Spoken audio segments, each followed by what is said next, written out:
Bonjour Pierre Mazet, Bonjour Gilles.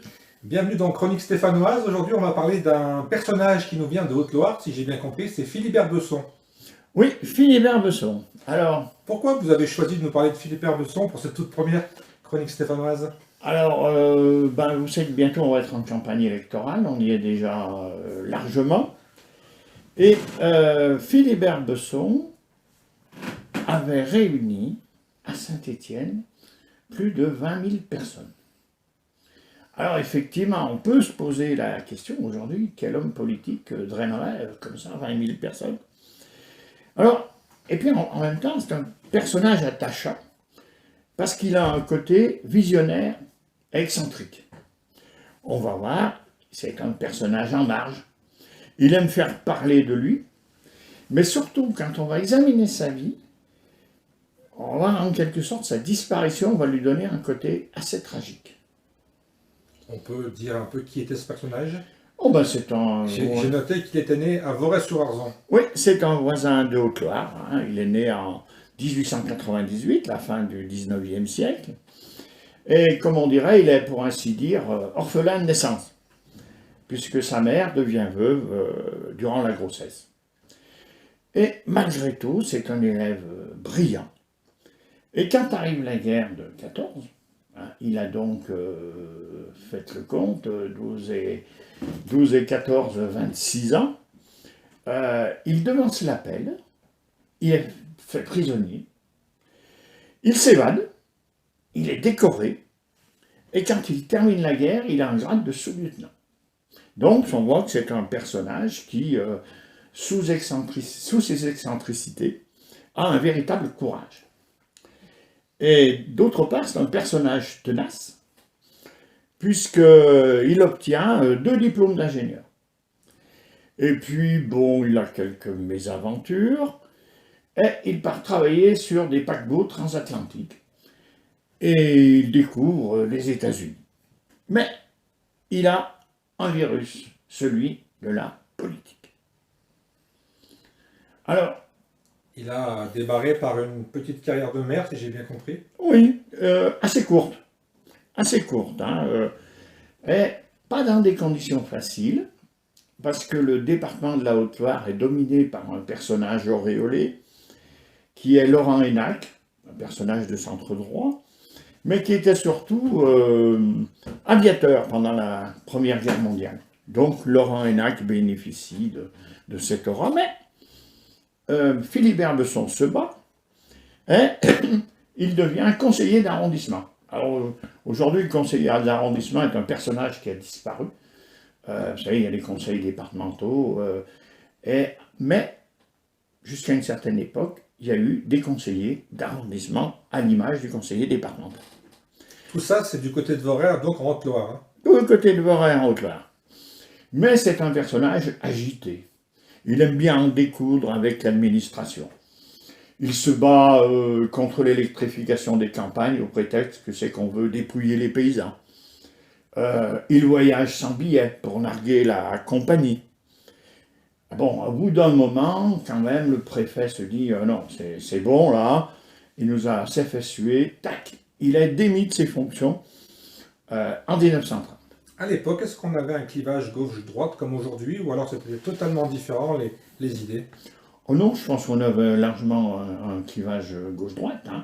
C'est vrai qu'on ne saurait pas tout à fait le situer. C'est vrai, c'est ce que je vois en Ouais, vous écoutant, en contestataire, il est contre le progrès, il est contre les billets. C'est un peu des paradoxes tout ça. Oui, c'est un petit peu des paradoxes, mais on va voir que il va quand même plus loin que le simple côté agité. Alors, son premier exploit, c'est d'être élu député en 1932, dans la première circonscription de Haute-Loire. Alors, pour faire campagne, il n'a pas de parti politique avec lui. C'était un homme hors parti. Un homme sans parti. Vraiment un personnage complexe. Un personnage complexe. Il fait tout lui-même. Il placarde les affiches, et c'est un personnage cultivé. Tout ça, il le fait sur une grosse moto. Voilà, exactement. Voilà, il parcourt sa circonscription, et il dit qu'il parle 5 langues, l'anglais, l'italien, l'espagnol, Le français. Oui, et le patois. Et le patois. Et le patois, absolument, il y tient. Et, coup de tonnerre, il est élu le 8 mai 1932 à une large majorité. Et au premier tour. Et au premier tour. Alors, évidemment, il va un peu détonner à l'Assemblée nationale. Quoi, hein. On a rarement vu un député aussi agité. Il attaque le gouvernement sur l'affaire Stavisky, hein, qui est une grande des affaires de l'époque. Et puis, malgré tout, il défend, j'allais dire, dès 1932, une politique à la Roosevelt. Vous savez que 1932, on est en plein marasme de la crise de 29, et il a l'idée de la relance par la dépense publique. Et tout à l'heure, je vous parlais de gauche-droite. Est-ce qu'on sait en 1932 de quel côté il siégeait à l'Assemblée nationale? Non, c'est vrai que c'est quelque chose que je n'ai pas relevé. Mais je pense qu'il devait quand même siéger à gauche. Hein. À gauche. Sous toute réserve. Sous toute réserve, mais on voit que c'était quelqu'un de tourné vers les États-Unis finalement, Oui. mais quand même assez modernisme. Oui. Alors, forcément, toute cette agitation va finir par l'agacer, quoi, hein, va finir par agacer tout le monde. Et il est probable qu'on a monté quelques coups contre lui. Un fameux coup fourré. Un coup fourré, tout à fait. Alors monté par, je fais que mentionner la chose, je ne dis pas qu'il est à l'origine, mais il faut remarquer que le procureur du Puy est Laurent Hénac, le fils de celui qui domine le département. Alors on l'accuse notamment d'avoir dérobé chez un notaire une créance qu'il aurait dû payer. Alors ça, l'affaire commence à monter, etc. Et le 7 mars 1935, c'est la fin on vote la fin de son immunité parlementaire. Donc, il devrait être arrêté. Mais l'homme a plus d'un tour dans son sac et il s'enfuit. Et là va commencer une poursuite incroyable. La gendarmerie française est à sa recherche. Alors évidemment, on le voit de partout. Les journaux se gaussent évidemment de ces gendarmes qui courent après un soi-disant voleur. Et on le voit parfois déguisé en curé, parfois déguisé en femme. On l'a vu traverser la Seine à la nage. Enfin, tout ce que vous pouvez imaginer autour. Un personnage de film finalement. Un personnage de film, peut-être à la Belmondo d'ailleurs. Ouais. Et puis, un homme va jouer l'apaisement. Et cet homme, c'est... Antoine Pinet. Non, pas du tout. C'est le futur maire du Chambon-Feugerolles. Voilà. Donc, on va finir par mettre à l'abri... il va finir par obtenir, j'allais dire, son ralliement, il va finir par le convaincre de se rendre. Voilà. Et puis, donc, mais entre-temps, il a accompli un exploit. Parce qu'avant d'être déchu de son immunité parlementaire, il visait la première circonscription de Saint-Étienne. On est en 1935. C'est ce que j'allais vous dire, j'ai parlé d'Antoine Pinet, on se rapproche de Saint-Chamond, puisqu'il était en Haute-Loire, et là on le voit, et c'est le principe des chroniques stéphanoises, il arrive dans le décor stéphanois. Il arrive dans le décor stéphanois, donc avant la levée de son immunité parlementaire, il vise cette première circonscription dans laquelle il y aura le candidat Antoine Pinet, et il refait un meeting à Saint-Étienne, le 3 mars 1935. On lui interdit plusieurs salles, qu'importe, c'est la place Chavanel qui lui sert de lieu de meeting. Et il y a une photo où on le voit jucher sur l'horloge, puisqu'on lui a tout interdit. Donc voilà. Mais... Un meeting où il y avait environ 30 000 personnes. Environ 30 000 personnes. Donc, à l'époque, il faisait plus que Geoffroy Guichard. Quoi. Oui, probablement. Mais bon, le résultat n'est pas celui escompté. Il est battu par Antoine Pinet. Qui est lui aussi un tout nouveau jeune homme en politique. C'est un jeune homme en politique, oui. Contrairement à ce qu'on pense, Antoine Pinet était jeune.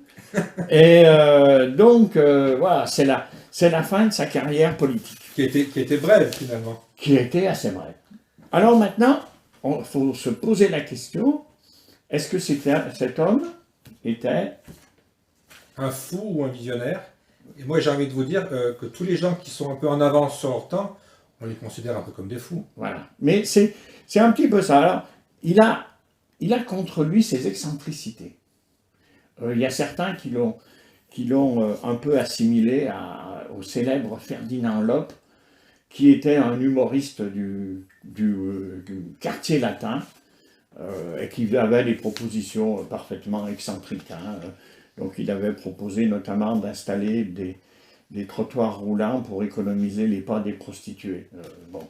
Mais notre ami Philibert Besson va bien au-delà, en compagnie d'ailleurs de Joseph Archer, qui est maire d'une petite ville de la Nièvre, et à eux deux, ils inventent l'Europa, qui sera une monnaie européenne fondée sur le prix des denrées. C'est-à-dire que le prix des denrées est fixé une fois pour toutes en Europa et dans tous les pays d'Europe. Donc une prévision de l'euro. De l'euro. Et en même temps, il envisage l'Europe fédérale. Il se dit que, dans le fond, pourquoi se battre? Et il faut penser aussi qu'il a fait la guerre 14 et qu'il est très marqué par le pacifisme de l'entre-deux-guerres. Et donc, il envisage cette idée d'une Europe fédérale. Il ne faut pas oublier qu'on est à quelques années aussi de la Seconde Guerre mondiale qui va se déclencher sous peu, quoi. Tout à fait. Donc il devait y avoir un climat particulier aussi. Hein. Absolument. Et d'ailleurs, on va voir que ça a un peu causé sa perte. Parce que sa disparition est tragique. Imaginez-vous, on est à la fin septembre 1939, la guerre est déclarée depuis un mois, et Philibert Besson boit tranquillement un coup avec des copains à la terrasse d'un bistrot de Voray. Et bien entendu, il tient des discours. Il dit que la ligne Maginot est une imbécilité, que de toute façon les Allemands auront passé, qu'on n'a pas le matériel, etc., etc. Mais là... Encore un précurseur. Oui, tout à fait. Sauf que là, on n'est plus dans la même situation. On est en temps de guerre. On est en temps de guerre. Et Philibert Besson va être arrêté. Incarcéré à la célèbre prison d'Orion, dans laquelle sera plus tard incarcéré Léon Blum. Et cette prison se trouve où? à Rion. Ah, d'accord. Voilà. Et, ma foi, il tombe sur un geôlier dont on ne maîtrise pas les actes, et il meurt probablement assassiné dans cette prison après la défaite. Donc voilà, c'est un destin malgré tout tragique. Pourquoi il y a un tel personnage qui a finalement marqué une époque, on peut dire, dans notre région? Pourquoi il a fallu que je vous connaisse pour apprendre son existence? Et deuxième chose, pourquoi on a tellement de rues dans la région, il n'y a pas une seule rue qui s'appelle Philibert Besson? Alors, ça, je pense que, effectivement, c'est un peu son excentricité qui a tué le personnage. Entre nous, aujourd'hui, du point de vue du commentateur politique de base, il serait qualifié de populiste. Sans qu'on sache ce qu'on met derrière, d'ailleurs, mais peu importe. Il sera probablement, c'est-à-dire disqualifié. Et je pense que cette disqualification l'a poursuivi. Et malgré tout, il faut lui rendre hommage, il figure dans une chanson du chansonnier Georgius, enregistrée en 1936, chanson qu'il fait mourir en Moselle. Hein. Bon, il n'est pas mort en Moselle, mais voilà. Et si on trouve facilement sur YouTube la chanson du lycée Papillon. Et en plus, jusqu'aux années 80, se glissait à Saint-Jean-Bonnefonds, à toutes les élections, un bulletin sur lequel était porté le nom de Philibert Besson. Ou un descendant, ou un fan. Voilà, ou un fan, ou voilà. Ou peut-être un député du coin qui voulait lui rendre hommage. Imaginons, laissons-nous aller. Personne ne le sait, le vote est secret en France. J'aime bien quand on étudie les choses du passé, les ramener à un fait d'aujourd'hui. Est-ce que, je pose peut-être une question compliquée, mais est-ce qu'on pourrait mettre en face de ce Philibert Besson un personnage d'aujourd'hui qui lui ressemble un petit peu, ou alors il était hors catégorie? Ah, je pense bien qu'il était en catégorie quand même. Parce que, j'allais dire, bon, faut voir que la vie politique était quand même largement plus agitée. Ah, c'était plus compliqué, c'était la quatrième République? Oui, la troisième. La troisième? La vie était largement plus compliquée. J'ai étudié un peu, par exemple, les campagnes électorales de Petrus Faure, alors qui est l'homme qui justement a servi d'intermédiaire entre les députés et puis Philibert Besson. Il avait joué l'apaisement, mais ces campagnes électorales étaient particulièrement musclées. D'ailleurs, on se battait dans les bistrots pour venir faire le coup de poing entre partisans et adversaires de Petrus Faure. Est-ce qu'on a quelque chose à rajouter pour cette première chronique sur Philibert Besson? Quelque chose qui nous aurait échappé, qu'on aurait oublié? Oh, non, a priori, je crois qu'on a fait le tour du personnage. Bien sûr, il faudra approfondir. Je pense, alors pour information, hein, la fameuse monnaie Europa a été frappée. Il est probable que peut-être quelques numismates ont dans leur collection cette pièce de monnaie. Alors très bien, nous saluons donc la mémoire de Philibert Besson, qu'on aurait peut-être aimé croiser, peut-être aimé prendre un verre avec lui et voir sa vision du monde. Peut-être qu'il n'avait pas tort surtout, finalement, en vous entendre parler de lui. On vous donne rendez-vous pour un prochain numéro des Chroniques Stéphanoises. Merci Pierre. Merci Gilles. À bientôt. À bientôt.